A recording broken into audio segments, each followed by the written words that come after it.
সুপ্রিয় দর্শক মন্ডলী, স্বাগত জানাচ্ছি গ্রামীণ ফোন আজকের সংবাদপত্রে। দর্শক মন্ডলী, আমাদের সঙ্গে রয়েছেন শিক্ষক গবেষক মোহাম্মদ আরাফাত। আরাফাত, স্বাগত জানাচ্ছি আপনাকে স্টুডিওতে। ধন্যবাদ।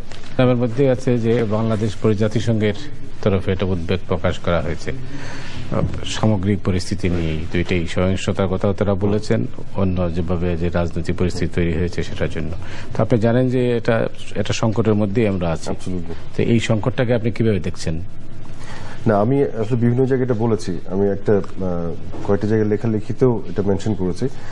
এখন আসলে যেটা যে জায়গায় চলে গেছে ব্যাপারটা, এটা কিন্তু আসলে আমাদের ট্রেডিশনাল রাজনীতির যে ধারা এবং ট্রেডিশনাল রাজনীতির যে চরিত্র, সেই জায়গায় এই মুহূর্তে বিষয়টি আর নেই, ওখানে আর থাকেনি। এটা কিন্তু অন্যদিকে রূপ নিয়ে গেছে।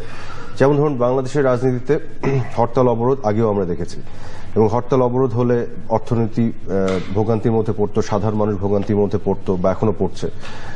পলিটিক্যাল ভায়োলেন্স, সংঘাত যেটা, সেটাও আমরা দেখেছি। রাজনৈতিক দলের নেতা কর্মীদের মধ্যে আমরা দেখেছি মারামারি করতে। আবার অনেক ক্ষেত্রে এটাও দেখেছি, এই ধরনের পলিটিক্যাল ভায়োলেন্সের মধ্যে অ্যাক্সিডেন্টালি সাধারণ মানুষ অনেক সময় পড়ে আপনার ক্ষতিগ্রস্ত হয়েছে, এটাও আমরা দেখছি। কিন্তু এই জায়গা থেকে যেখানে একটা শিফট, যেখানে একটা পরিবর্তন আমরা দেখছি, চরিত্রগত গুণগত একটা পরিবর্তন, যেটি খুবই ভয়ঙ্কর একটি পরিবর্তন, সেটি হচ্ছে যে একেবারে সাধারণ মানুষকে টার্গেট করা হচ্ছে। মানে রাজনৈতিক দাবি দাওয়া মানানোর জন্য হরতাল অবরোধ ডেকে, হরতাল অবরোধের এটাকে আপনার সফল করার জন্য, মানুষের মধ্যে আতঙ্ক তৈরি করার জন্য সাধারণ মানুষকে অলমোস্ট এভরিডে দিনের পর দিন আপনার পেট্রোল বোমা ছুড়ে মেরে ফেলা হচ্ছে। সমস্যাটা যেটা হয়ে যায় যে আন্তর্জাতিকভাবে জঙ্গিবাদী গোষ্ঠী যে কাজটা করে, আপনি যদি ট্রেন্ডটা মিলিয়ে দেখেন, এবং সন্ত্রাসের সব ধরনের সন্ত্রাস বলতে আমি জঙ্গিবাদী সন্ত্রাসের কথা বলছি।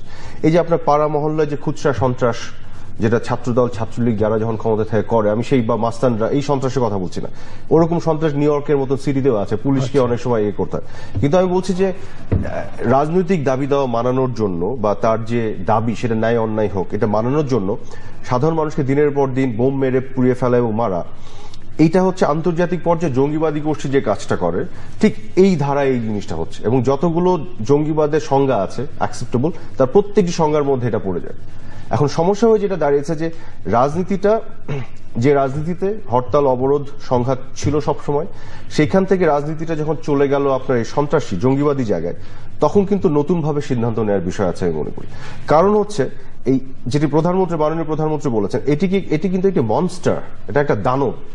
এই দানবের কাছে যদি আপনি মাথা নত করে যদি আপনি তার দাবি মানতে যান বা তার সাথে আলোচনা করতেও যান বা করতে রাজি হন, তাহলে যেটি দাঁড়াবে এমন একটা নজির তৈরি হবে, ভবিষ্যতে যে কোনো গোষ্ঠী, যে কোনো আপনার কোয়ার্টার, এরা যখন একটা দাবি নিয়ে মাঠে নামতে চাবে, এরা মনে করবে যে ঠিক আছে, সাধারণ মানুষকে পুড়িয়ে মারলেই দাবি মানানো যায়।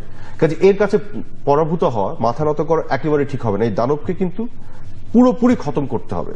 দানব বলতে আমি কিন্তু বলছি না যে পুরো বিএনপি কে খতম করার কথা, আমি কিন্তু বলছি না যে আওয়ামী লীগের বিরুদ্ধে যত অপোজিশন আছে সবাইকে খতম করার কথা। আমি বলছি যে বিএনপির রাজনীতির নেতৃত্বে যে এই মুহূর্তে যারা আছেন একেবারে ডিসিশন মেকার, এবং তাদেরকে যারা ইনফ্লুয়েন্স করছেন, এবং আমাদের সন্দেহ এবং বেসড অন অনেক এভিডেন্স আমরা যেটা নিশ্চিত হতে পারি, জামাতে ইসলামের যে প্রভাবটা, এদের যে একটা যে জোট অ্যালায়েন্স, জামাতে ইসলাম এবং এই মুহূর্তে তাদের নেতৃত্বে, এরা যে সন্ত্রাস নামক যে ধারণাটাকে আজকে আপনার নিয়ে এসছে বাংলাদেশের রাজনীতি এবং যে কার্যক্রম করছে, এই ধারণাটাকে খতম করতে হবে, এই দানবকে খতম করতে হবে। আমাদের ঐতিহ্যগত রাজনীতির ধারায় ফিরতে হবে। যেমন ধরুন, আমি যদি তর্কের খাতে ধরেও নেই যে গণতান্ত্রিকভাবে নির্বাচনের ব্যাপারে আওয়ামী লীগের একটা দোষ ত্রুটি ছিল, বা ধরেন দমন পীড়নের কথাগুলো যদি মেনেও নেই, যদিও কিন্তু আপনি সমাবেশ তো সেটা আমি বলছি, এটা তো থাকতেই হবে, কিন্তু স্ট্যাটিস্টিক্যালি যদি আপনি দেখেন, মোদি ভাই আপনাকে বলি, 2014 5 জানুয়ারির পর থেকে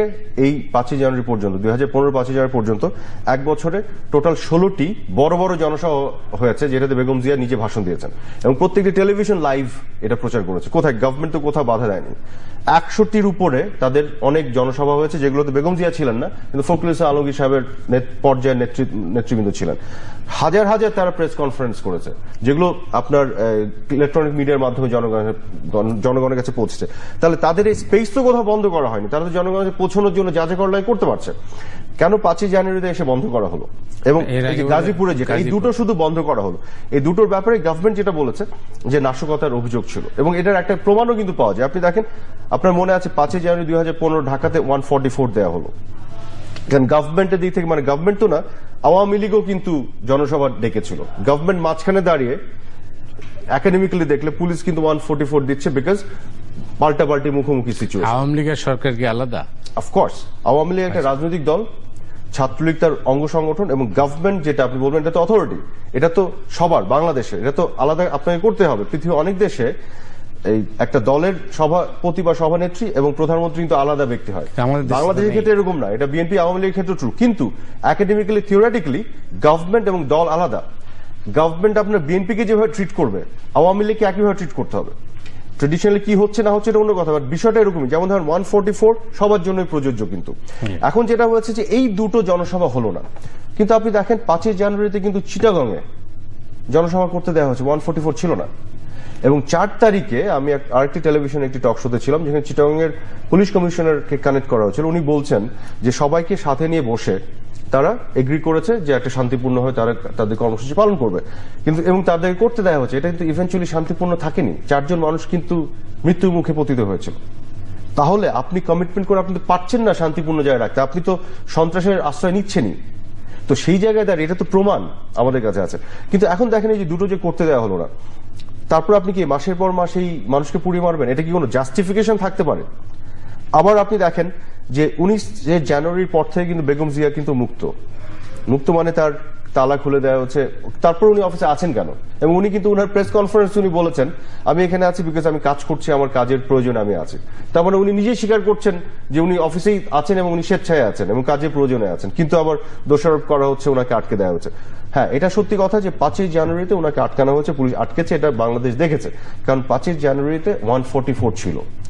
উনি গাড়ি নিয়ে বের হয়ে উনি ঘোষণা দিয়ে যাচ্ছিলেন নয়াপল্টনে, উনি তো আইন ভাঙতে যাচ্ছিলেন। আইনগতভাবে ওই দিন প্রধানমন্ত্রী বের হলেও তাকে আটকাতে বাধ্য থাকতো পুলিশ, অথবা তাকে যেতে দিতে হলে 144 উইথড্র করে তারপরে তাকে যেতে হতো। আমি বুঝতে পেরেছি আপনাকে। তার কিছুদিন পর আওয়ামী লীগ যে একটা জনসভা করলো, 144 উইথড্র করে কিন্তু করতে হয়েছে। সো এরকম না যে আপনি 144 রেখে আপনি যেতে দিতে পারবেন, বিকজ এটা তো আইনের মধ্যে বিষয়টি এরকমই, তাকে আটকাতেই হবে। তো তারপরে যখন এটা উইথড্র করা হলো, তারপর কিন্তু উনি স্টিল দেয়ার, উনি কিন্তু এখনো অফিসে আছেন, উনি কিন্তু অন্য কোথাও যাচ্ছেন না। এবং এটাও বলেছে ডিএমপি পুলিশ কমিশনার নিজে বলেছে যে বিএনপি কেন, যে কোনো দল শর্ত সাপেক্ষে তাদের যে রুলস এন্ড রেগুলেশনস এর মধ্যে যদি জনসভা করতে চায়, যে কোনো রাজনৈতিক কর্মসূচি তাদের পারমিশন দেওয়া হবে। কিন্তু সেইগুলো কোনো পথে না, যে দিনের পর দিন যে মানুষ পুড়ে মারা হচ্ছে এবং বার্ন ইউনিটে পাঠানো হচ্ছে, এইটা আর কোনো রাজনীতির মধ্যে নাই, এটা একেবারে জঙ্গিবাদী জায়গায় চলে যাচ্ছে। কিন্তু এই অবস্থায় এটা সলিউশনটা কি? এই অবস্থায় সলিউশন হচ্ছে একটা, সেটা হচ্ছে এখানে কোনো কনফিউশন ক্রিয়েট করা যাবে না। এইখানে মানে সবাই, মানে নারী পুরুষ, বুদ্ধিজীবী অবুদ্ধিজীবী, সুশীল কম সুশীল নির্বিশেষে, আওয়ামী লীগ বিএনপি সিম্প্যাথাইজার যারা আছে, সকল মানুষ নির্বিশেষে বাংলাদেশের স্বার্থে ঐক্যবদ্ধ হতে হবে, একটা জায়গা নিতে হবে, সেটা হচ্ছে সন্ত্রাস আর জঙ্গিবাদের বিপক্ষে। এই মুহূর্তের দাবি শুধু একটাই, আমরা এই দেশকে সন্ত্রাস জঙ্গিবাদের দিকে নিতে যেতে পারি না, এটার বিপক্ষে অবস্থান নিতে হবে। এই দানবকে খতম করার জন্য সরকারের সব ধরনের পদক্ষেপকে সমর্থন করতে হবে। এই দানব যখন খতম হবে, তারপরে যখন আপনার স্বাভাবিক রাজনীতির ধারায় দেশ ফিরবে, তখন আমরা সরকারের উপরে প্রেসার দিতে পারি, সবাই মিলে সংলাপ করো, আবার নির্বাচন করো, বা হোয়াট এভার, বা গণতন্ত্র প্রক্রিয়া ফিরে আনার জন্য কি কি করা লাগে, কি দোষ ত্রুটি, এগুলো নিয়ে আমরা পরে আলাপ করতে পারি। এই মুহূর্তের ডিমান্ড কিন্তু একটা, এই যে আমাদেরকে যে সাধারণ মানুষকে যে জিম্মি করে মেরে ফেলে যে দাবি আদায়ের চেষ্টা, এই প্রচেষ্টাকে প্রতিহত না করলে বাংলাদেশ কিন্তু আরো গভীর অন্ধকারে পতিত হবে। আপনি কি মনে করেন এই প্রক্রিয়ায় সমস্যার সমাধান সম্ভব? এটা করতে হবে। যদি এই প্রক্রিয়া না করি, আমরা যদি ফেইল করি, তাহলে বাংলাদেশ তো ধ্বংস হয়ে যাবে, আফগানিস্তান পাকিস্তানের পথে হাঁটবে, যে কেউ যে কোনো সিচুয়েশনে। নিউ ইয়র্ক টাইমস তো আজকে বলেছে যে ধ্বংসের দ্বার প্রান্তে। না, এটা আমি নিউ ইয়র্ক টাইমসের এই কথা বিশ্বাস করি না।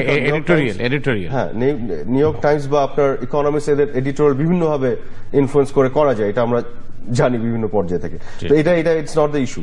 মূল জিনিসটা যেটা হচ্ছে যে আপনার আমরা আমাদের প্রবলেমটা নিজেদের বুঝতে হবে। বাংলাদেশ যদি ধ্বংসের দ্বার প্রান্তে থেকেও থাকে, কথার কথা, তাহলে আপনি জঙ্গিবাদীদের কাছে মাথা নত করে যখন আপনি আলোচনায় যাবেন, সংলাপে যাবেন, আপনি এটাকে ধ্বংসই করে দিলেন মনে করেন। যে কোনো সময় যে কোনো গোষ্ঠী একই কাজ বারেবার করবে, এটা করা যাবে না। এখানে মাথা নত করার কোনো সুযোগ নেই। আপনি ডেমোক্রেসির জন্য বলছেন, মানে ভোটের অধিকারের জন্য আপনি আন্দোলন করছেন বলছেন, কিন্তু আন্দোলন তো আন্দোলনে নাই, চলে গেছে তো মানুষকে মেরে ফেলার জায়গায়। তাহলে মানুষের আপনার ভোটের যে অধিকার বা ডেমোক্রেটিক অধিকার, তার আগে তো তার বাঁচার অধিকার, মানুষকে বাঁচার অধিকারই আপনি দিচ্ছেন না। প্রত্যেকটা মানুষ রাস্তায় বেরোচ্ছে, তার বাঁচার কোনো অধিকার নাই, সে যে কোনো সময় মেরে ফেলছেন আপনি তাকে বাঁচার অধিকার থেকে তাকে বঞ্চিত করে আপনি তার ভোটের অধিকার নিশ্চিত করার কথা বলছেন। এটা কোন ধরনের ছলনা এবং হিপোক্রেসি। এবং ভোটের অধিকারের কথাও যদি আপনি বলে থাকেন মতি ভাই, আপনাকে আমি বলি 2014 সালে 5ই জানুয়ারিতে যে নির্বাচনটা হলো, এই নির্বাচন এর অনেক ফ্ল ছিল, ভুলভ্রান্তি ছিল, মেনে নিলাম। কিন্তু তারপরেও নির্বাচনটা যখন হলো, মানুষের তো অধিকার ছিল না যে ভোট দেওয়ার, ছিল তো এই ভোটের অধিকার। আপনি যদি বলেন আওয়ামী লীগ হরণ করেছে, আমি তো বলবো বিএনপিও করেছে, জামাত জোট ওরাও তো করেছে। ওরা যখন থ্রেট করলো, হুমকি দিল যে ভোট দিতে যেতে পারবা না, এবং ভোট দিতে যাওয়ার দায়ে যখন তাদেরকে ধরে নিয়ে আপনার ধান খেতে ধরে নিয়ে যে পিটানো হলো, শত শত স্কুল জ্বালিয়ে দেওয়া হলো, রিটার্নিং অফিসারকে মেরে ফেলা হলো, সহকারী রিটার্নিং অফিসারকে, তাহলে আপনিও তো মানুষের ভোট দেওয়ার ভোট প্রয়োগের যে অধিকার, সেখান থেকে তাকে আপনি আটকেছেন, প্রতিহত করেছেন। আপনিও তো মানুষের ভোটের অধিকার হরণ করেছেন। আপনি 5ই জানুয়ারিতে ভোটের অধিকার হরণ করলেন, এখন মানুষের বেঁচে থাকার অধিকার হরণ করছেন, তাকে মেরে ফেলছেন, দিয়ে আপনি তারই আবার ভোটের অধিকার প্রতিষ্ঠিত করার জন্য কথা বলছেন, গণতান্ত্রিক অধিকার। এটা কোন ধরনের গণতান্ত্রিক অধিকারের কথা আপনি বলছেন বা রাজনীতির কথা বলছেন? এটা তো আমার মস্তিষ্কে ঢোকে না। আপনি গণকে দিনের পর দিন হত্যা করে কোন তন্ত্র প্রতিষ্ঠা করার কথা বলছেন? জনগণকে পুড়িয়ে মেরে কোন তন্ত্র? এটা কোন গণতন্ত্র? এটা তো আমি বুঝি না। সবই ঠিক আছে, কিন্তু মানুষ তো এর থেকে বেরিয়ে আসতে চায়। বেরিয়ে আসার জন্য আমি যেটা মনে করি যে এখন পর্যন্ত যেটা হয়েছে, আমরাও দেখছি বিভিন্ন সার্ভে করে যে প্রচন্ডভাবে বিরক্ত কিন্তু সাধারণ মানুষ বিএনপি এবং জামাত জোটের উপরে, এবং তারা রাজনৈতিক কর্মসূচি আরো অনেক নেওয়া যেত। তারা কিন্তু আপনার হরতাল অবরোধ দিয়ে, মানে ইকোনমিকে ক্ষতিগ্রস্ত করে, মানুষকে বিভিন্নভাবে ক্ষতিগ্রস্ত করে, মেরে না ফেলে বিভিন্নভাবে ক্ষতিগ্রস্ত করে আপনার যে ট্রেডিশনাল রাজনীতি, যেটা সরকারের উপর চাপ প্রয়োগ করতে পারতো জনগণকে সাথে নিয়ে, তাদের নেতা কর্মীদেরকে নিয়ে। এখন আপনি হয়তো বলবেন তাদেরকে গ্রেফতার করে ফেলা হয়। গ্রেফতার সারা জীবন করা হয়েছে। আওয়ামী লীগ যখন অপোজিশনে ছিল, বিএনপি গ্রেফতার করেছে, কিন্তু তারপরেও তো আওয়ামী লীগ একটা মুভমেন্ট দাঁড় করাতে পেরেছিল। ওভাবে যদি আপনি পারতেন, সফল হতেন, তাহলে কিন্তু জনগণ বিএনপির পক্ষে থাকতো, বিরোধী দলের পক্ষে থাকতো। আমরা দেখেছি অতীতে যতবার আওয়ামী লীগ অবরোধ হরতাল ডেকেছে, জনগণকে কিন্তু বিরোধী দলের পক্ষে পেয়েছে। কিন্তু এখন এই যে সুযোগটা, বিরোধী দলের পক্ষে সেন্টিমেন্টটা আনার যে সুযোগ বিএনপি ছিল, তারা সঠিক রাস্তায় না হেঁটে প্রত্যেকদিন পেট্রোল বোমা মেরে মানুষকে পুড়িয়ে জনগণের সেন্টিমেন্ট কিন্তু বিএনপির বিপক্ষে চলে গেছে এখন, এবং বিএনপি কিন্তু আনপপুলার হয়ে যাচ্ছে এবং তার জনপ্রিয়তা হারাচ্ছে। এটা হচ্ছে রিয়ালিটি, আপনি সার্ভে করে দেখেন। এইখানে দাঁড়িয়ে আমি যেটা বলছি, সমাধানের যে উপায় সেটি হচ্ছে, আপনি সমাধানের কথা বলছেন, এইখানে এখন বিএনপি আনপপুলার হয়েছে, বিএনপির উপরে মানুষ বিরক্ত, কিন্তু এই বিরক্তি কিন্তু 1-2-3 সপ্তাহ পরে সরকারের উপরে চলে আসবে মানুষের। সরকার যদি সত্যিকার অর্থে নিরাপত্তা দিতে ব্যর্থ হয়, যে কারণে এখনই সময় সরকারের তার ডেমোক্রেটিক ম্যান্ডেট, কনস্টিটিউশনাল ম্যান্ডেট, সেটা কি জনগণকে নিরাপত্তা দেয়া, সেই নিরাপত্তা দেওয়ার জন্য, বিধানের জন্য সরকারকে যত শক্ত পদক্ষেপ নেওয়া দরকার, সব ধরনের পদক্ষেপ নিয়ে এই দানবকে খতম করা এবং জনগণকে নিরাপত্তা দেয়া। যদি এটা গভর্নমেন্ট যদি ব্যর্থ হয় এবং এটা প্রলং যদি করে, জনগণ কিন্তু বিএনপিকে রিজেক্ট করেই দিয়েছে এবং করবে, কিন্তু সরকারের উপরও তারা বিরক্ত হওয়া শুরু করবে। সরকারের উচিত হবে তার এই মুহূর্তের যে দায়িত্ব, তার যে অধিকার, 1 জনগণকে নিরাপত্তা দেওয়া, 2 হচ্ছে তার দায়িত্ব, সেই দায়িত্বের জায়গায় তাকে অ্যাক্ট করতে হবে প্রপারলি। হাতে সময় নেই। অনেক ধন্যবাদ আপনাকে।